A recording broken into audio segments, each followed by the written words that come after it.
오늘은 장로의 사역에 대해서 우리가 말씀을 나눕니다. 하나님께서 교회를 온전하게 할 수 있도록 여러 직분들을 세우셨는데, 예배를 드리고 말씀을 가르치는 사역자, 그것은 이제 목사요, 주의 종이죠. 주의 종이지만 교회를 든든하게 세우고 교회의 모든 성도들을 권면하고 또 바른 교훈으로서 젊은 사람들을 이끌어갈 수 있는 것이 장로의 직분입니다. 오늘 이 장로에 대한 그런 설명이 쭉 나왔습니다만, 결혼을 해야죠. 그리고 자녀들이 책망할 것 없는 그런 자녀를 둔 자라야 할지고, 또 여러 가지 경험에 의해서 신중하고 절제하여 모든 사람을 잘 이끌어가는 그런 사람이 돼야 된다, 그렇게 말씀하고 있습니다. 그러면 결혼도 하고 자식도 두고 지금까지 삶에 있어서 흠없이 살아온 증거가 있는 사람을 나이로 얘기하자면 젊은 사람이겠습니까? 나이 든 사람이겠습니까? 나이 든 사람이죠. 그래서 장로는 자켄이라는 히브리어를 쓰고 있는데, 자켄이 장로라는 명사의 뜻도 있고 늙다라는 동사의 뜻이 있어요. 그래서 장로는 원래 늙었다는 그런 뜻입니다. 수염이라는 그런 뜻도 있어서 나이가 들어서 수염이 이렇게 쭉 나오고, 그런 것이 장로의 그런 의미입니다. 요즘에 나이 들고 그러면 뭐 세상에서 별로 대접받지 못하는 그런 시대가 됐어요. 이제 어른을 공경하고 백발 앞에 일어서라는 것은 그런 옛말이 되고, 너무 세계가 급변하고 젊은 세대가 치고받고 올라오기 때문에 나이 든 것이 무슨 자랑이냐, 그런 얘기가 세상에 많이 있습니다. 그러나 나이 든 사람은 존경해야 됩니다. 왜 존경해야 되느냐? 그 나이에 되도록 젊은 사람이 그 정도 건강하고 잘 걸어 다닐 수 있다는 보장이 없어요. 이 세상이 얼마나 험악한지, 사람이 나이가 상당히 들었는데도 불구하고 건강하게 교회 잘 그렇게 예배를 드리고 다닌다. 어리고 젊은 사람이 그렇게 산다는 보장도 없거니와 그때까지 그렇게 멀쩡하게 건강하게 다닐 수 있다는 보장이 전혀 없습니다. 그렇다고 뭐 그게 불가능한 것은 아니죠. 그렇지만 자만할 수는 없고, 세상이, 우리나라가 이혼율이 첫째인데 그렇게 한 아내를 두고 행복한 가정을 이룩하고 자식들과 손자들을 키우면서 살아있는 그런 가정을 미래의 세대에서는 보장하기 어렵습니다. 100세 시대라고 많이 얘기하지만 100세 시대에는 2번, 3번 결혼하는 것이 통상적인 것일 것이다. 뭐 결혼을 그렇게 사별을 하고 그럼으로써 이제 어쩔 수 없이 재혼을 하고 또 사별을 또 해서 3번까지 그렇게 할 수도 있다는 것입니다.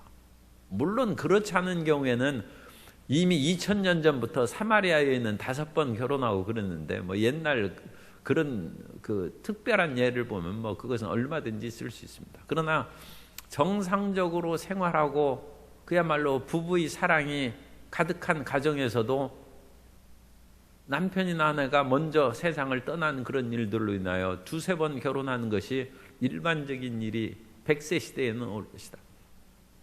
그러므로 한 아내의 남편으로서 자녀들을 올바르게 키우고 잘 늙어가면서 수십 년의 인생의 우여곡절에도 불구하고 끝까지 예수님을 믿고 살아오는 그 사람이 장로입니다.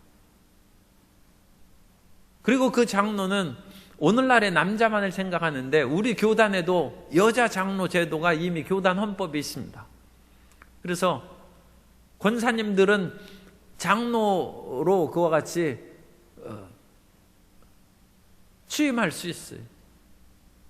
그래서 우리 지역사회에서도 여자 장로님들이 그렇게 있고, 또 우리 교단에서도 여러 장로님들이 제법 많이 계십니다. 그러므로 안수 집사님이 장로님 되는 것은 뭐 당연한 코스고, 또 서리 집사님이나 일반 성도님들도 장로가 되려는 꿈을 가져야 돼. 그것은 장로가 되어서 교회에 어떤 그런 권위나 일을 행사한다는 그런 의미보다, 장로가 될 만큼 가정이 평안하게 해 주옵소서. 자녀들도 올바른 신앙으로 성장하게 하여 주옵소서. 어떠한 어려움이 있어도 예수님을 끝까지 믿으면서 늙어가게 해 주옵소서. 그죠? 그래, 젊을 때 잘 믿다가 변질되면 큰일이죠.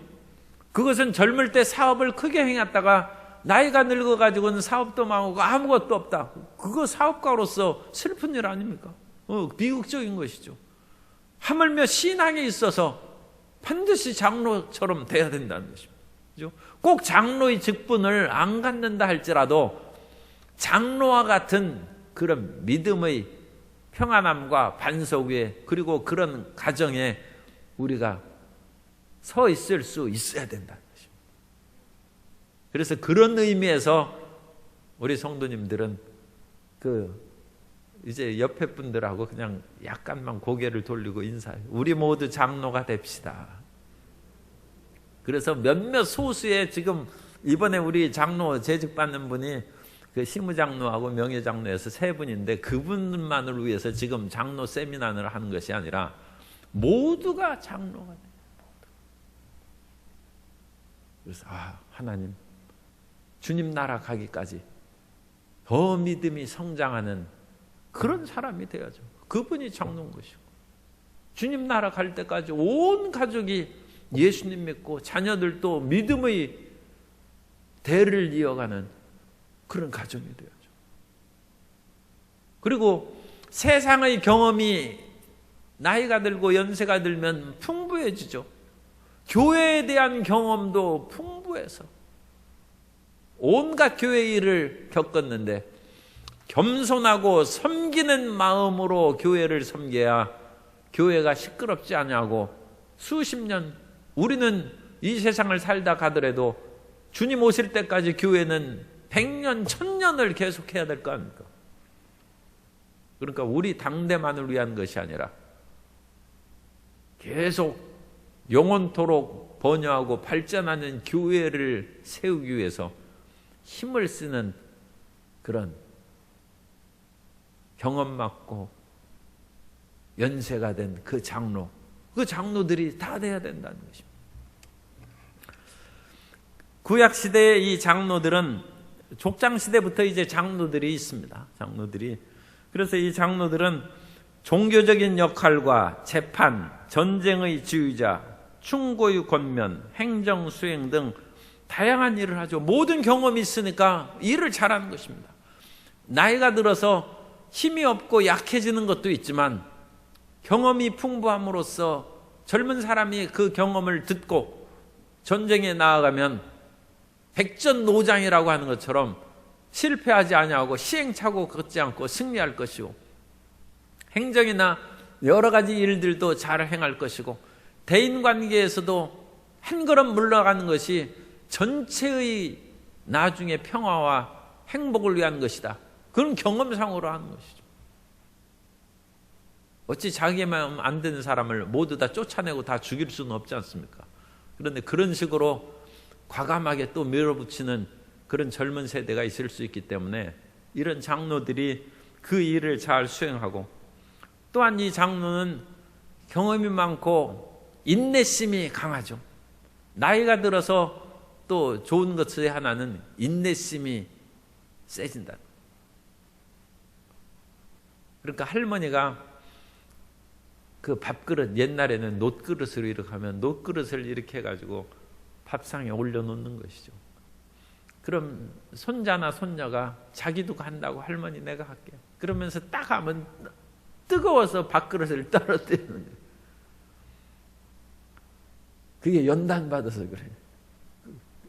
나쁘게 얘기하면 피부가 두꺼워지고 감각이 무뎌져서 그렇다고 하지만 그건 세월의 연단이에요. 그러니까 녹그릇 뜨거운 것을 탁 들어서 밥상에 올려놓는 실력이 있어야 돼.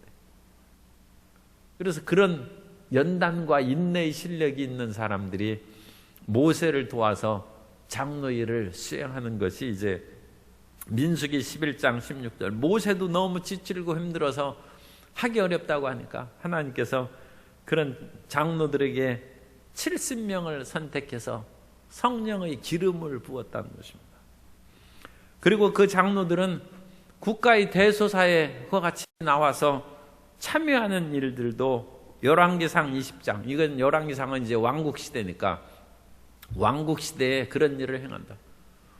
젊은 사람들은 정치를 잘한다고 하지만 경험이 없기 때문에 수십 년의, 오늘날 기상의 변화 이런 것들을 하면 수십 년 만에 처음이고, 또 대부분 뭐 나이 70 되거나 80 된 분들을 내가 살아왔지만 이런 일은 처음이라고 그렇게 해서 또 뉴스에 보도되지 않습니까? 그러니까 국가의 100년 되기를 위해서는 이런 원로, 장로들이 필요합니다. 1, 20년 가지고 어찌 국가를 다스리겠습니까? 그 모든 경험을 하고, 내가 일제강점기부터 살아오면서 6.25 전쟁을 겪었다.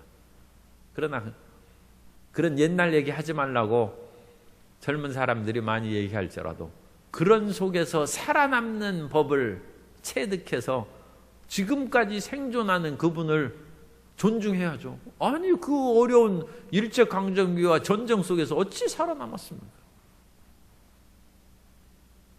그런 노하우를 통하여 가정을 세우고 국가를 보존할 수 있다는 것입니다. 그래서 이 장로들이 국가의 일에도 하고, 신약시대에도 이 유대교의 그런 장로들이 여전히 예수님이 오셨다고 해서 구약시대부터 내려오는 장로들이 갑자기 없어진 것이 아니죠.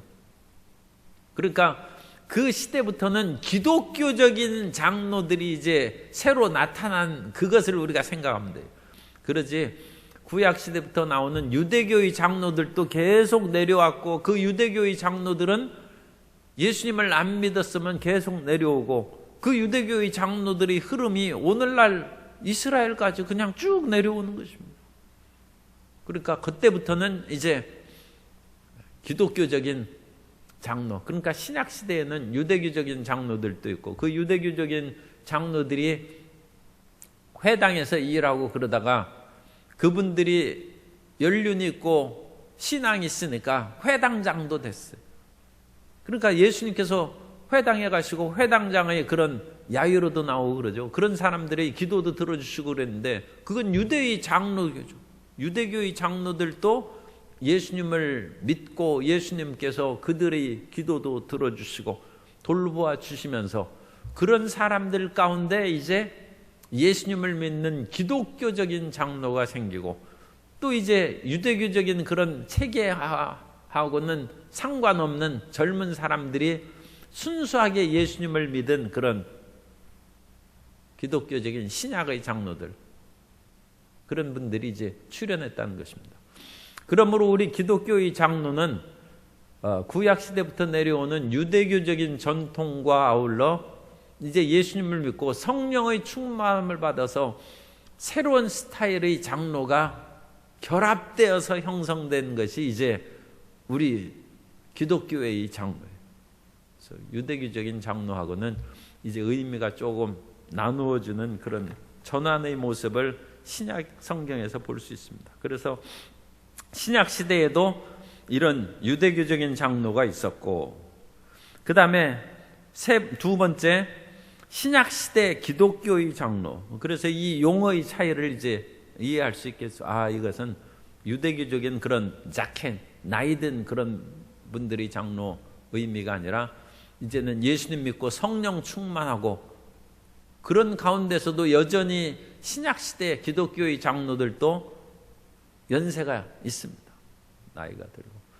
베드로가 처음에는 사도라고 불렀습니다만 나중에 베드로 전후서를 쓰고 그럴 때 장로된 베드로라고 했어요. 그것은 베드로가 사도였을 뿐만 아니라 이제는 나이가 들어서 장로라고 스스로도 얘기하고 연륜을 가진 그런 분입니다. 그러니까 이 신약 시대에도 주의 종들이 장로라고도 부르고 또 그냥 그 목사라든지 감독이라든지 그런 명칭으로도 불렀구나. 그래서 이 장로가 오늘날과 같이 현대의 장로의 그런 고정된 직분만을 의미하는 것이 아니라 교회의 어른이요 나이 든 분을 이제 가르치는 그런 용어로 사용됐다. 그렇게 이제 우리가 알 수 있습니다. 그래서 이 신약 시대의 장로들의 명칭은 장로는 연장자의 의미이며 그래서 엘더는 올더죠. 늙었다는 것입니다. 엘더는 그러니까 연장자라는 뜻입니다. 프레스비터라는 그런 영어 단어는 그 프레스비테로스라는 그런 헬라어를 따서 나온 단어입니다. 그래서 오늘날 장로교는 이런 장로, 연장자의 그런 용어에서 나온 그 장로교죠. 프레스비테리언. 그래서 장로교 이름이 이런 연장자. 그러니까 여기에서 이 장로는 꼭 그런 그 평신도 뭐 일반 장로, 주의종 그런 구분되는 장로가 아니라 교회의 어른이라는 뜻입니다. 어른의 그런 분들이 되어 있다. 그 다음에 이 장로들을 감독이라고도 부르게 했어요. 감독. 오버시어 해서 위에서 주관해서 그것을 감독하고 관할하는 것이다. 그래서 이 감독으로도 얘기를 하고 또 장로님들이 그 초대교회 때 양무리를 돌보고 어른이니까 어린 그런 성도님들을 돌봐야죠. 그러니까 목자로서도 이름을 했어요. 목자. 그래서 교회의 그런 장로들 그리고 그 사도행전 20장 17절 28절 거기에 보면 바울이 밀레도에서 사람을 에베소로 보내어 교회 장로들을 청하니 그래서 여기에서는 분명히 교회 장로들인데 28절에 보면 그 장로들에게 하는 얘기입니다. 여러분은 자기를 위하여 또는 온 양떼를 위하여 삼가라. 성령이 그들 가운데 여러분을 감독자로 삼고 하나님이 자기 피로 사신 교회를 보살피게 하셨느니라. 물론 일반 장로들도 할 수 있지만 여기에서는 주의종의 그런 사명자를 말하는 것입니다. 그러니까 여기에서의 장로는 가르치는 장로고 목양하는 장로입니다. 그러니까 오늘날 목사죠. 그래서 이 장로와 목사가 서로 그 혼용해서 쓰여지는 그런 예를 이 사도행전에서 20장에서 우리가 살펴볼 수 있습니다. 그러므로 결국 신약 초대교회 때의 장로는 목사의 직분도 행하고 교사의 직분 잘 가르쳐야죠. 가르치는 장로라고 했으니까 가르치는 또 교회를 크고 작은 일을 감독하니까 그건 감독도 돼요. 그런데 오늘날 감독은 감리교회에서의 그런 일반 목사보다 더 어른을 감독이라고 이제 감리교회에서는 그렇게 부르죠. 우리 교회에서는 이제 감독이라는 명칭은 사용하지 않지 않습니까? 우리 순복음교회에서. 그래서 이런 용어가 교파마다 용어가 바뀌고 또 시대에 따라서도 바뀌고 그런 것을 알 수 있다. 신약에 언급된 그런 장로들이 결국 그 성경에 나오는 구약시대의 장로처럼 이제는 유대교가 아니라 교회를 돌보는 그런 모든 일을 행하고 교회의 지도자로서 이제 활동을 하게 됩니다. 그래서 사도행전에도 다양한 장로의 사역이 언급되고 사도 바울이 쓴 바울 서신에서도 장로들의 그런 언급을 그렇게 하고 있습니다. 그래서 바울 서신에서 디모데의 그 임직에 관한 장로회 그래서 디모데전서 4장 14절 거기 우리 교재에 보면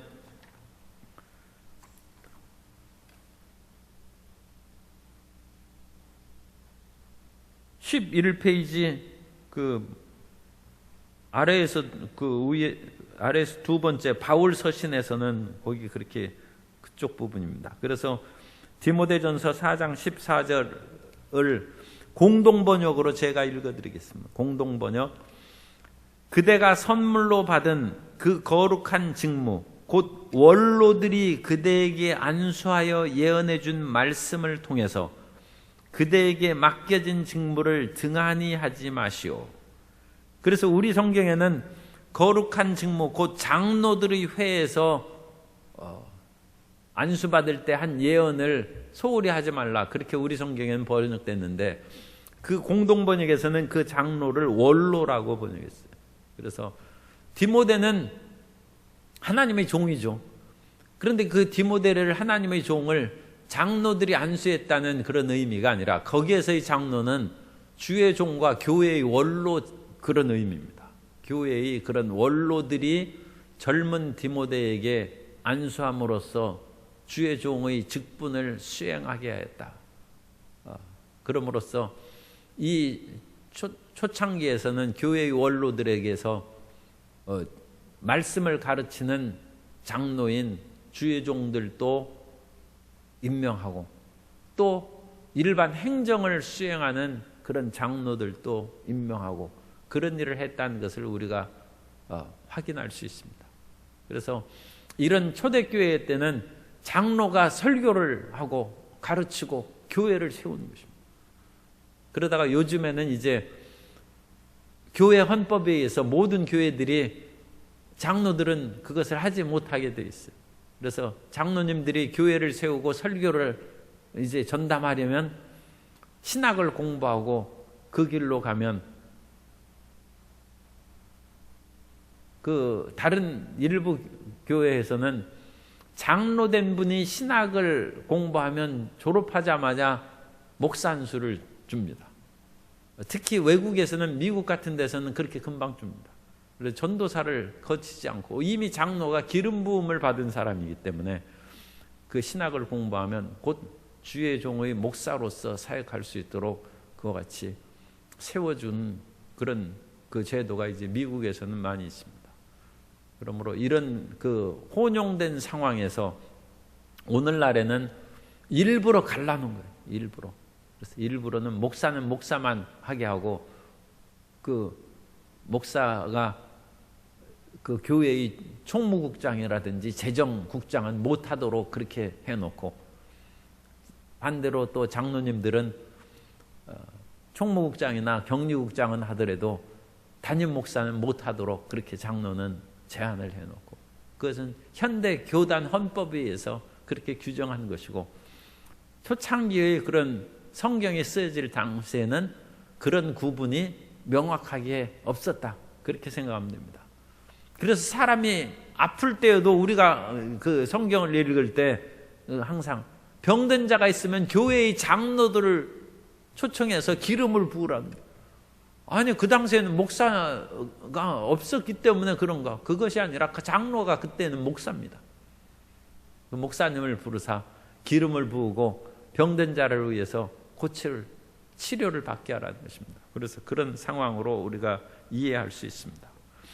그러면 장로의 선출, 그래서 사도 바울이 1차 선교여행 중에 장로를 피택해서 그 다음에 세웠다고 했습니다. 그래서 사도행전 14장 23절에 보면 각 교회에서 장로들을 택하여 금식기도 하며 그들이 믿는 주께 그들을 위탁하고, 그래서 장로들로 피택받은 분은 이제 아예 좀 문제가 생기네. 금식기도 해서 준비를 좀 하면 더 성경적이죠. 왜냐하면 그냥 안수해서 기름 부음을 받는 그런, 이제 우리가 임직식을 10월 20일 날 합니다. 할 때 하나님의 성령의 능력이 임해야죠. 그러면 금식하고 준비해야죠. 그래서 많이 준비하면 많이 주시고, 준비하는 그릇이 작으면 그 그릇에 적게 담길 수밖에 없습니다. 안수집사님이나 권사님도 마찬가지입니다. 하나님을 향하여 내 입을 넓게 열고 준비하면 하나님께서 채워주시는 것이고, 그냥 단순히 직분 받는 거지 그런 식으로 생각해서 그릇이 작으면 작은 그릇을 하는데, 그릇이 작게 시작하면 나중에 그릇 넓히기도 쉽지 않아요. 그러니까 처음에 우리가 특별히 새벽 기도를 이렇게 하고 그런 이유는, 시간이 어떻게 이렇게 금방 갔나? 준비하라는 것입니다. 준비. 단순히 임직만 받지 말고 준비하라는 것입니다. 그래서 준비하면 되고, 시간이 됐으니까 그냥 끝내야 돼. 장로의 자세와 직무는 그 다음에 아까 읽은 것입니다. 그래서 가정을 잘 돌보고 책망할 것이 없이, 안수집 그 집사도 7 집사를 피택할 때 성령 충만하고 사람들에게 칭찬받는 사람이 집사가 됐는데 하물며 장로겠습니다.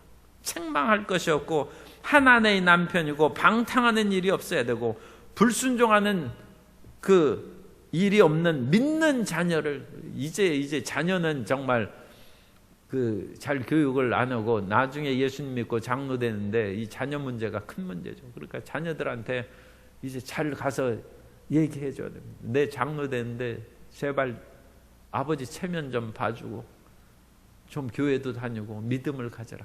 그렇게 해가지고 열심히 자녀를 위해서도 기도하고 그렇게 해서 잘 돌봐야죠. 그리고 자기 고집대로 하지 아니하고, 여기에서 7절 감독도 마찬가지입니다. 감독이 지금 장로입니다.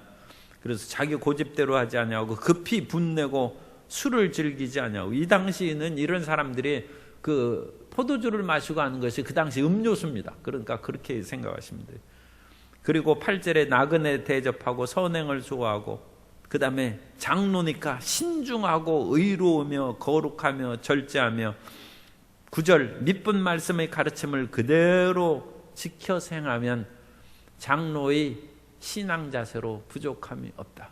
그래서 이 말씀을 기억하시고 장로의 그 직분을 받는 모든 분들이 준비할 뿐만 아니라 모든 성도님들이 주님, 저도 작겐 장로로 올바르게 늙어가는 믿음의 사람이 되게 해 주옵소서. 모든 사람은 장로같이 돼야 됩니다. 그런 은혜로 충만히 체험받게 되시기를 바랍니다.